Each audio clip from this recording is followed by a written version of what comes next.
Hello everyone, how are you all? I hope you all are doing well. जय Shri Krishna guys. And as you can see, ये सुबह की clip थी। And मैं तो सो रही थी, तो मेरी फ्रेंड ने रिकॉर्ड करके मुझे भेजी थी। और ये सब मेरी क्लिप्स हैं। एंड या बकचोदी करती छत पे, और कुछ नहीं है। तो सोचा क्यों ना वीडियो में भी डाल ही देती हूँ।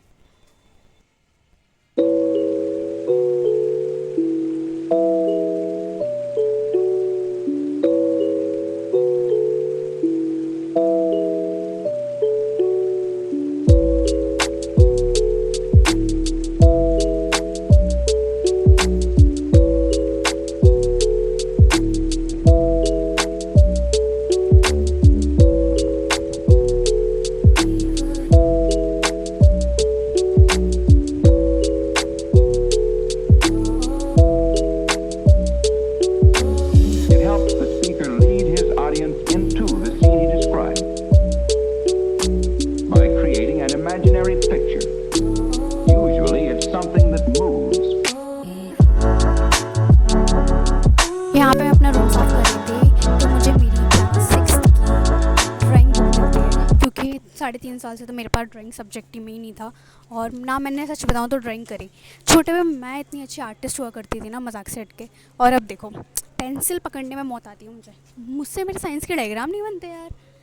और ये इसमें तो काफ़ी ज़्यादा अच्छी अच्छी मतलब ड्राइंग्स वगैरह थी, और इसमें स्केचिंग वगैरह कुछ ज़्यादा था ना।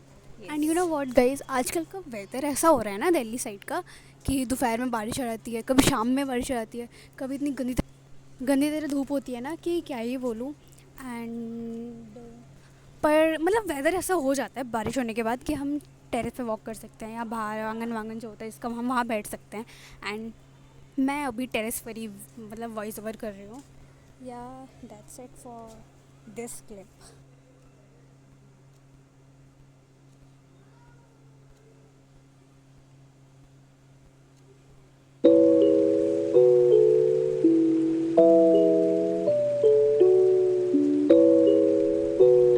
एंड मैं आपको एक स्टोरी बताऊँ, स्टोरी तो नहीं है एक्चुअली, रियल है। तो ये इंसिडेंट मेरी मम्मा के साथ हुआ था, कहीं ना कहीं मैं भी इसमें इन्वॉल्व हूँ। तो क्या हुआ था ना, मेरी मम्मा ऐसे ही रैंडमली मार्केट गई हुई थी सब्ज़ी लेने। एंड मैं नहीं गई, मोस्ट ऑफ द टाइम मैं जाती हूँ, बट मैं उस दिन नहीं गई थी, मेरा मन नहीं था।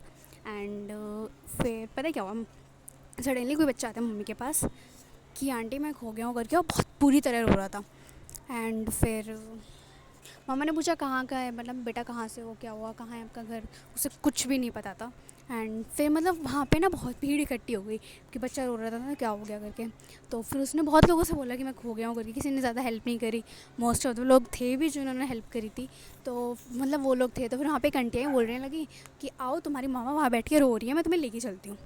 तो सबको लगा कि शायद रो रही होंगी, तो फिर 2-3 लोग उसके पीछे पीछे गए। अब तक मम्मा मेरे घर पे आ गई कि वो अब तो उसके पेरेंट्स मिल ही जाएंगे, कोई झूठ क्यों बोलेगा करके। एंड फिर मतलब मम्मी ने मुझे आके इंसिडेंट बताया घर पे कि वो बच्चा खो गया था। एंड मैं और डैडी वॉज लाइक, भाई तुम पागल हो गया, तुम उसे छोड़ के कैसे आई, क्या मतलब वो आंटी अच्छी हो ना हो, भलाई का ज़माना नहीं है एग्जैक्टली, बट स्टिल।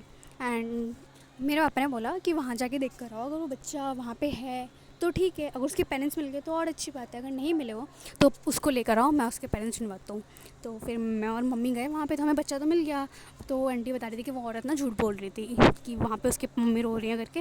वहाँ पे कोई नहीं रो रहा था, और ना कोई था, बहुत दूर तक घुमाती रही पर कुछ था ही नहीं। तो मतलब वो बच्चे हत्याने के उसमें थी कह रही हूँ हत्याने के उसमें थी, यस। एंड फिर पता है तो हम लोग क्या हुआ, आंटी बोल रही थी वहाँ पे, कह रही थी जैसे मस्जिद पे लेके चलते हैं, हमारे यहाँ पे मस्जिद है ना उधर साइड। तो कह रही वहाँ पे ना यहाँ पे ऐलान वगैरह करवाएंगे उसका, अनाउंसमेंट वगैरह, तो पता चल जाएगा उसके पेरेंट्स कौन होंगे। तो फिर मैं और मम्मी बहुत देर तक उसके पीछे पीछे आते रहे मस्जिद के पास कि चलो देखते ना भाई, पेरेंट्स मिल जाए तो अच्छी बात है, वरना इतना छोटा बच्चा, वो अराउंड होगा 4 से 5 साल का, तो वो कहाँ ही घूमेगा यार, मतलब अकेले, इतनी रात हो रही है। फिर हम लोग गए वहाँ पे, तो वहाँ पे जो अंकल थे, लाइक क्या ही बोलूँ, थे मस्जिद में थे कोई अंकल, है ना। तो वो वहाँ पे जाके बोल रहे हैं कि इसे ना यहीं पे रहने दो, और इसके पेरेंट्स आएंगे तो यहाँ पे ढूंढवा दूंगा। और इधर ही इलाके का बच्चा है, मुझे नहीं पता, बट अगर मोहम्मदन है ऑब्वियसली वो बच्चा, तो यहाँ पे मस्जिद में तो आएंगे ही उसके पेरेंट्स कहीं ना कहीं से, जुगाड़ वगैरह लगा के। तो ये करके बोल रहे थे वो अंकल किसी यहीं पे रहने दो। फिर पता क्या होता है, मैंने उस बच्चे से पूछा उस रास्ते में, वो बच्चा ना इतनी बुरी तरह चीख रहा था, मतलब कोई भी से टच कर रहा था बहुत बुरी तरीके से। तो ये होता है ना, बच्चा डर जाता है तो बहुत बुरी तरीके से। एंड फिर मैंने उससे प्यार से पूछा कि बेटा आप कहाँ से हो, आपको अपने घर वर का पता है कुछ, कि आपका घर कहाँ पे है, आपके पेरेंट्स का नाम, पेरेंट्स का भाई का नाम सबका सही बता रहा था, बट उसे ये नहीं पता उसका घर कहाँ पे है। एंड फिर 4-5 साल का बच्चा था, उसे क्या ही इतना पता होगा। और अगर हम किसी गली में ले जाते ना उसे कि यहाँ से देखो आपके घर तो नहीं है इस गली में, तो बच्चा अंदर जा ही नहीं रहा, गली में 1-2 कदम आगे चल रहा होगा फिर अंदर जा ही नहीं रहा कि ये लोग कहाँ ले जाएंगे करके, तो खुद ही नर्वस था इतना। मैंने उससे पूछा तो मुझे सब बता रहा था, लेकिन उसे घर का तो पता ही नहीं था, पेरेंट्स का नाम। और मुझे इतना अच्छा लग रहा था ना कि वो बच्चा लाइक यहाँ पे कोई भी उसे पकड़ रहा है, इतनी बुरी तरह चीख रहा है, और यहाँ पे फिर मतलब मैं उससे जब बात कर रही हूँ अपोजिट साइड में, वो इतने प्यार से बात कर रहा है, तो मतलब होता है यार अपनापन। तो मुझे पता है, एक तो मेरे अंदर पता नहीं क्या ही फीलिंग्स है, मेरे को कोई भी दिख जाए ना कि मेरे को हेल्प करनी चाहिए उसकी, तो मैं करने लग जाती हूँ। मुझे नहीं पता मेरे पे खुद का कुछ ना हो, बट मैं करने लग जाती हूँ, और ये बड़ी बात नहीं, रियल में है ऐसा। एंड एट दी एंड फिर हमने उसे मस्जिद पे छोड़ दिया कि हो सकता है उसके पेरेंट्स से देखने वगैरह आए, तो इतना ही। फिर पता नहीं उस बच्चे का क्या हुआ होगा, बस टच वुड उसके पेरेंट्स आ ही गए हों वहाँ पे, उससे मिल ही गए हों। या thank you guys, love you all, bye bye, take care.